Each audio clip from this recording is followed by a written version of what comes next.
към 31.12.23 година по сключени договори за дълг или други документи, които проистичат задължения, представляващи общински дълг, общината има 14 милиона и половина дълг.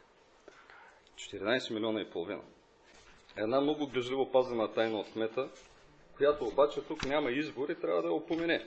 Точно кмета Ривански беше един от тези, които най-много беше против теглянето на всякакви кредити, поемането на всякакви дългове и неговото виждане назад годините беше, че с оптимизация на разходите на общината всичко това, което е необходимо да се финансира от общината, може да се направи, а не с поемането на дългове.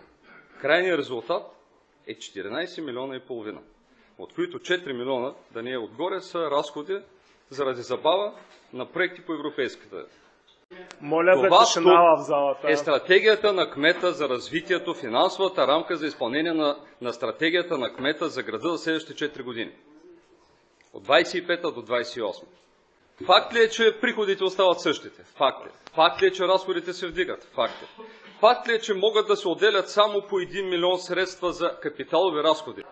Ако държавата спре това финансиране, което тази година е в рамките на 13 милиона, така както беше до есента на 2019, нямаше в закон за държавния бюджет за общините специално дадени толкова милиони за всяка една община. Това е първият сериозен проблем на бюджета, че когато разходите ти растат, а приходите остават едни и същи, то тогава възможността да решаваш проблеми намалява. И то сериозно.